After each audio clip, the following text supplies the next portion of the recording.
It's time for the way too early 2023 MLB predictions. I've got 8 of them. Let's data dive.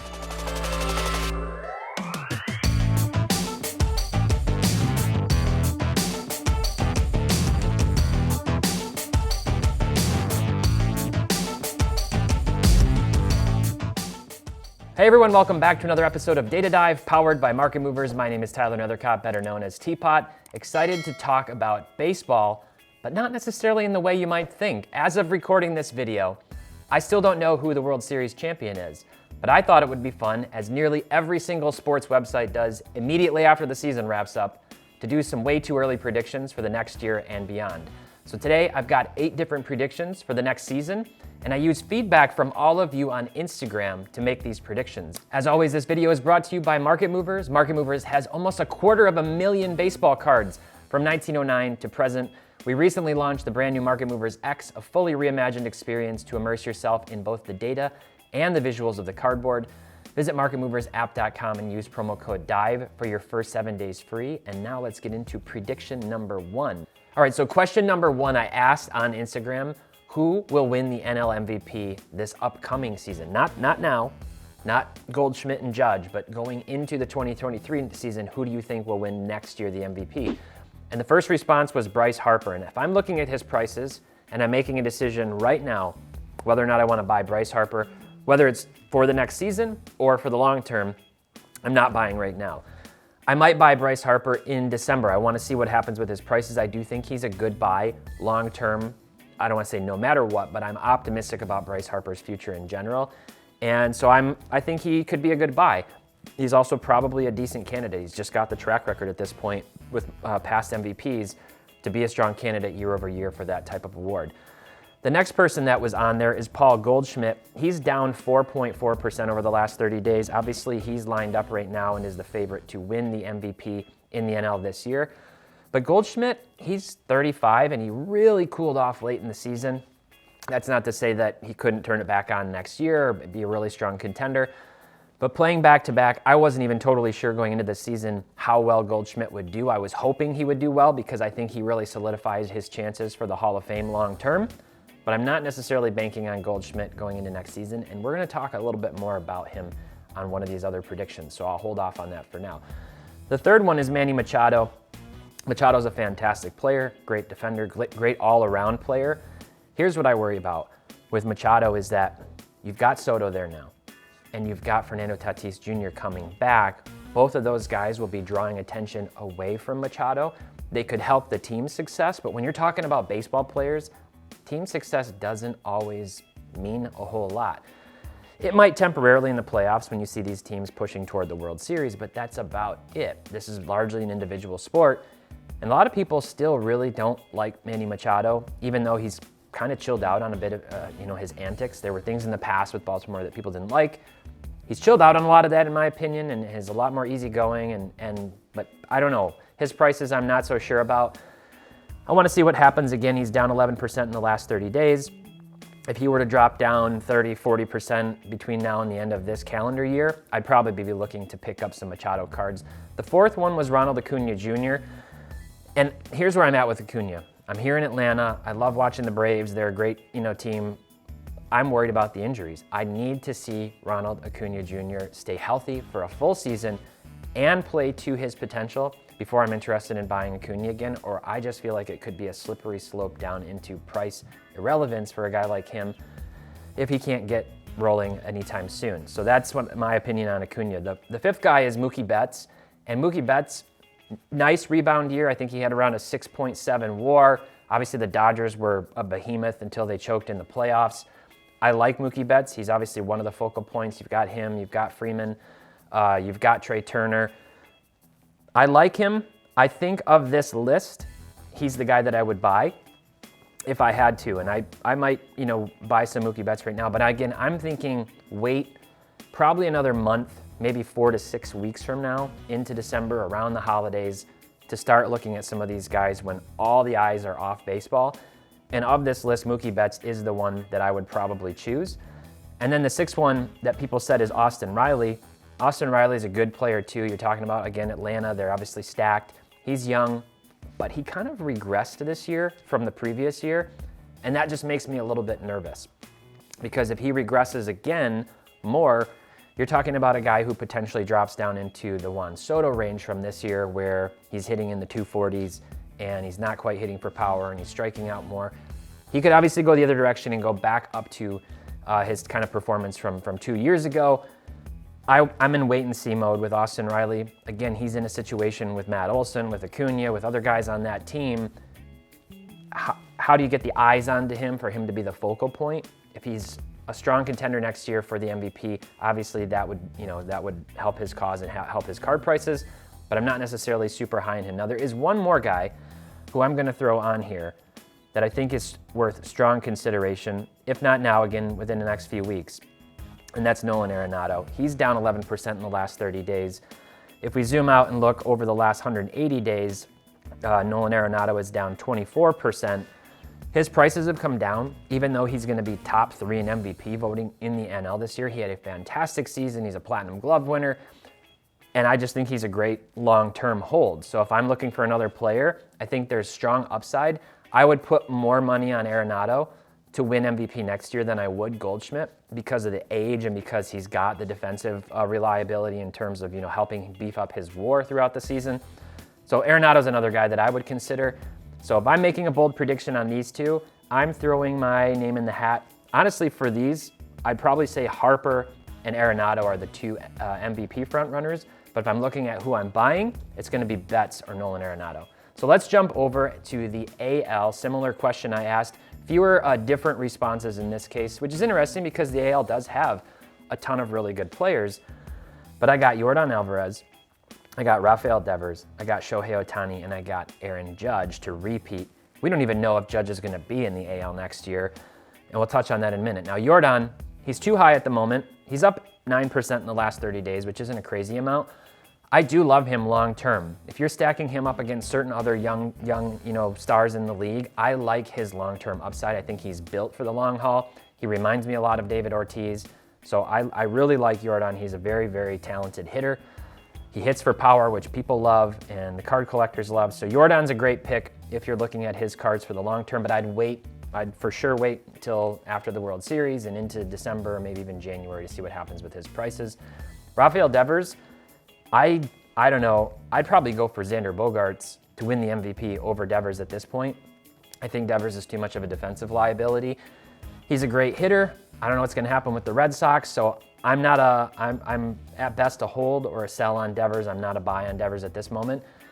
Shohei Ohtani is the one who's going to get my vote from now into the foreseeable future, no matter what league he's in, to win the MVP, because he just does it all. He's got that, unicorn-ness about him, and so he's always going to be a strong contender. The odds of him coming out in a season and, being terrible at pitching and terrible at hitting, both of those things, we saw him have a down year for hitting this year and an up year for pitching. If he puts both of those things together in a particular season, he's going to be an absolute lock to win the MVP. Even this year, if he had hit like he did last year with the pitching season, he'd be winning that MVP over Judge, in spite of what Judge did this season. So I'd be looking at Ohtani here. Of these guys, he's down 16% in the last 30 days. And then there's Aaron Judge, who I'm watching his prices. Here's what I'm nervous about. I'm nervous about where he's going to sign in free agency. And if he goes to a team that is less notable than the Yankees, you could see his prices slide even more. And then I worry about that ballpark. I worry about adjusting to a new league, new pitching. There's obviously a lot of rumors about the Giants, and they're going to make a big push for him. So I kind of want to see what's going to happen with Judge. But if his prices continue to slide and get back down to where they were at the beginning of this season, I could be potentially talked into looking into buying some Aaron Judge cards. I'm also a little bit worried about his age. I think he's 30, moving into 30, 31 range. He got a later start to his career, so he's got a lot of WAR so far. He's had a fantastic career. I don't know if he's got the longevity to be able to make it into the Hall of Fame. In fact, I'm kind of skeptical that he will have that type of a career, at least in terms of aggregating the stats and the WAR. But we'll remain to be seen what happens with Aaron Judge. Obviously, he had a fantastic season this year. One of the most notable athletes in any sport this year, I think. So here's some of the guys that I think people forgot or didn't mention who could be AL MVP candidates. Kyle Tucker, He's a kind of off and on player. He's very streaky. Sometimes he's awesome. Sometimes he struggles at the plate. But he's a really, really strong player. Mike Trout, a guy named Mike Trout, anybody? I'm really surprised nobody said Mike Trout. Maybe it's the injury concerns, but if he can stay healthy for a season, he is the best player in any league. He's better. I guess you could get into the Ohtani, Trout conversation, but when he gets up to the plate, he's the guy I would want hitting above anybody else. Honestly, he's absolutely incredible. J-Rod, fantastic rookie debut season, fantastic rookie debut. I think his prices are still a little too inflated, personally. I think they've come down a lot, but I think that they've got pre-baked expectations like he's going to win the next 5 MVPs and be the best player in the league. Generational talent. Somebody posted on Instagram today, the term generational gets thrown around way too much. I feel like I see that for like Player of the Month award. Some guy wins Player of the Month and this is the generational talent. You can't have 15 or 20 or 60 different generational talents. There can only be one, maybe 2 at a time. We'll see if Julio Rodriguez is one of those 2 guys. We talked about Devers. Jose Ramirez is a guy he's always in the conversation. He is so good. Overall, fantastic player, so underappreciated. And if he moves away from the Guardians onto a team with a little more respect, he's a player whose name could really be put in the spotlight. And so those are the other guys that I think here. But if I'm looking to buy one of these guys, I'm probably a buy on Trout. I might be a buy on Jose Ramirez for the long term. And I'd be looking at Judge's prices too, just to see where those go in the offseason and how much they come crashing down. And then Ohtani's my pick for the MVP next season. So that's my list for the AL MVP. The next question that I asked, number 3, which player will see the biggest return on investment between right now and opening day in April of next year? So let's jump over and look at that. 5 guys here submitted, actually 4 from you, and then one of them was my particular pick. So we saw Aaron Judge, and I think there's a lot of potential that I'm looking at their price changes in the last 180 days. Judge up 77% in the last 180 days, and that's in spite of the fact, again, if we go to last 30, that he's come down 39% from where he was in the last 30 days. So obviously his prices went absolutely nuclear. I want to see what happens with him, but if we go back to 180 days, you've got Yordan mostly flat, and then you've got Julio Rodriguez, who's come down nominally from really his rookie cards coming out and just hitting the market. Fernando Tatis Jr. is the one that everybody said the most, and that was one of my kind of picks. Is that Scotty B. Cards just did a video and asked for hot takes, and I said I think Fernando Tatis Jr. prices will rebound strong in spite of the drama, in spite of the injury concerns, in spite of the PED use. I think the market's still going to flood back to his cards when he gets ready to come back and play again. So I'm pretty confident in his prices seeing some appreciation between now and next year. And then the guy that I threw on here is Vladimir Guerrero Jr. There's sort of a wait and see here, but last season, 2 seasons ago, he leaned out. There was buzz around him, a lot of energy. The Blue Jays were not a bad team this year, and they just need a few pieces to be really strong World Series contenders. I think that Vladimir Guerrero Jr., with Bichette there and others on the team, they could really contend and compete. And he's the type of guy, because his prices are down 53% this year, and they had already come down. Like, let's look at last 365 days. I guess roughly flat from last 365. I actually expected to see that down even more, but his prices have come down a lot. And if he starts creating buzz and people get excited about him, if he comes out hot, I could see his prices really shooting up. I think this season that he had this year is pretty close to the floor in terms of performance for him, of where I think he could go. I'm really optimistic about him having a solid career. I don't know if he can get back to his MVP form from the year before. So that's my list here. This is the list that everybody else gave me. And I would say of these guys, though, I am going with Tatis Jr. to have the most ROI between now and next season. So moving on to number 4, which player will break out the most next year? And let's jump over and look at this list. Some really strong candidates on here, and then some others that I don't really see as breakout candidates. So the first one, people said Jeremy Pena even more. He did break out this season. He's been fantastic. He has not missed a beat filling in for Carlos Correa, who left the Astros. Pena seems like a really, really awesome young talent. Unsurprising for a franchise like the Astros, who just seem to be a factory for these types of players. Spencer Torkelson, obviously on my Tigers. man, he really let me down this season, and I'm rooting for you, Torque. I know he can hit. He was one of the best hitters in college. Obviously, they drafted him as high as they did for a reason, but he really struggled in the bigs this year. I hope that you're right. I'm not necessarily bullish yet. I hope this isn't a Jared Kelenic situation, where he can hit in the minors, hit in AAA, and then can't hit in the majors. I hope they can get it together, but I'm holding my breath and waiting on Torkelson. Fernando Tatis Jr. was on this list. I don't see him as a breakout candidate, and I also don't see Juan Soto as a breakout candidate. These guys have already broken out. They regressed / missed time and were suspended. I don't see that they can break out. I want to see them return to form. So I'm kind of ignoring them on this question, but I do think that both of them could be potential candidates to see price rebounds between now and next year. And then looking at this list, my particular pick that nobody else said is Riley Green, the other Tigers guy. He showed me a lot more this year with the Tigers. He seemed to have a little more plate discipline, better contact, and I think he's also a really, really good hitter, and his prices are down significantly. You can get a number of his cards for really reasonable prices. So we go back to that floor versus ceiling conversation. I think Riley Green's a great candidate to be the biggest breakout player next year. So let's go to number 5. These are kind of rapid fire. This is buy or sell on Mike Trout. And I'm not even going to show anything. It's just the question was buy or sell on Mike Trout. 63% of respondents said buy, 37% said sell. I am a buy both short-term and long-term on Mike Trout. I think, again, wait and see to prices over the next 4 to 6 weeks. But I just don't see how you can go wrong, especially if they continue to slide with some of the overall market heading in that direction. Trout's a buy. I'm a believer. I think at this point, any concerns about the injury, I don't think he's going to have a career-ending injury that's going to derail things. And I think no matter what, people are going to look at him as the best, the generational player, the best player in baseball for the entire time, basically, that he was in the league, winning MVPs and doing all kinds of crazy, amazing things. So I'm a buy on Mike Trout. I asked the same question, number 6, buy or sell on Mookie Betts. And we talked about him a little bit, but he's the other guy that was always second, sort of in Trout's shadow in a way, over in the National League. Obviously, he was in the AL with Trout on the Red Sox. Almost the exact same response, 62% buy, 38% sell. Same with Trout, same reason, I'm a buy. I think there's short-term upside.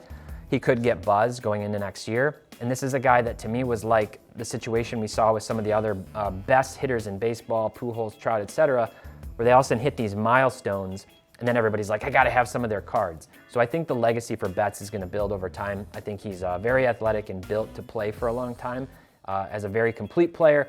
So I'm a buy on Mookie Betts. Number 7, this was a question of who is the best player to buy and hold, the best batter to buy and hold for a 5-year return on investment. And so that's the thing. If I had to buy somebody today and I had to wait, like a savings bond, a bond for 5 years, wait for it to hit its, a maturity. These are the guys that I asked about who are kind of the Hall of Fame locks or trajectory. Pujols, Cabrera, Goldschmidt, Votto, 4 of the best players, 4 of the best hitters, of this last decade and prior. So who would you take in this situation?